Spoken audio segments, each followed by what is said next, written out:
ജനങ്ങളെ കണ്ണിൽ പൊടിയിടാൻ വേണ്ടി ഒരു 10 ലക്ഷം രൂപ അനുവദിച്ചു.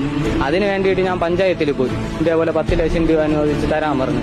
അപ്പൊ അവര് പറഞ്ഞെന്ന് പറഞ്ഞ സ്ഥലത്തിന്റെ പേരിൽ ഒരു തീരുമാനമാവാതെ തരൂല. അങ്ങനെയെന്നുണ്ടെങ്കിൽ അന്ന് മറ്റേ പ്രസ് മീറ്റിൽ വെച്ച് പിണറായി വിജയൻ എന്തിനാണ് അങ്ങനെ പറഞ്ഞത്? 10 ലക്ഷം രൂപ നിങ്ങൾക്ക് വേണ്ടിയിട്ട് അനുവദിക്കണം എന്ന് പറഞ്ഞു. ഇവൻ കാണിച്ചു കൂട്ടി അക്രമങ്ങൾ എല്ലാമായിട്ട് എന്റെ മനസ്സെന്തോ മൈൻഡ് ഔട്ടായി ഇരിക്കുകയാണ്. അവന്റെ പ്രതികരണ ശേഷിയിൽ അവന് തോന്നിയതെല്ലാം അവൻ ഇന്നലെ കാട്ടിക്കൂട്ടി. ഇപ്പൊ ഇന്ന് വിളിച്ചപ്പോ പറഞ്ഞ അവന് ഇഷ്ടമുള്ള സ്ഥലങ്ങളിൽ അവൻ പോകും, ഞാൻ അന്വേഷിക്കേണ്ട കാര്യമില്ല. ഇനി ഞാൻ അവനെ വിളിച്ച് അവൻ സംസാരിക്കണമെങ്കിൽ ഈ സർക്കാർ തന്ന ജോലി ഞാൻ ഉപേക്ഷിക്കണോ? ഇവന് സുഖമില്ലാതാവും, ഇടയ്ക്ക് ഹോസ്പിറ്റലിൽ കൊണ്ടുപോകും. എന്തുകൊണ്ട്? ഈ സർക്കാർ തന്ന ഒറ്റൊരു ജോലി കൊണ്ടാണ് ഞാൻ ജീവിച്ചു പോണത്. കോംപ്രമൈസ് ചെയ്താലേ ഇനി ഈ വസ്തു നമുക്ക് കിട്ടത്തുള്ളൂ എന്നാണ് പറയണത്. അന്നത്തെ ഈ സാഹചര്യങ്ങളൊക്കെ കാരണം നമുക്ക് പിന്നീട് മുന്നോട്ട് ജീവിക്കണമല്ലോ.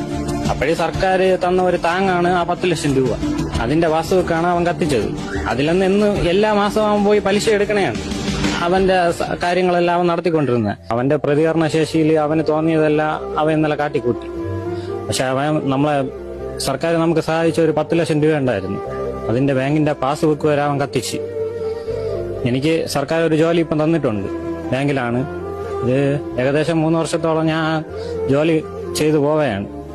എന്തായാലും എനിക്ക് വേറെ പ്രശ്നങ്ങളൊന്നും നിലവിലില്ല. സർക്കാർ ഇങ്ങനെ ജോലി തന്നുകൊണ്ടാണ് അതിന്റെ ശമ്പളം പറ്റിയാണ് ഞാൻ ജീവിച്ചു പോണത്.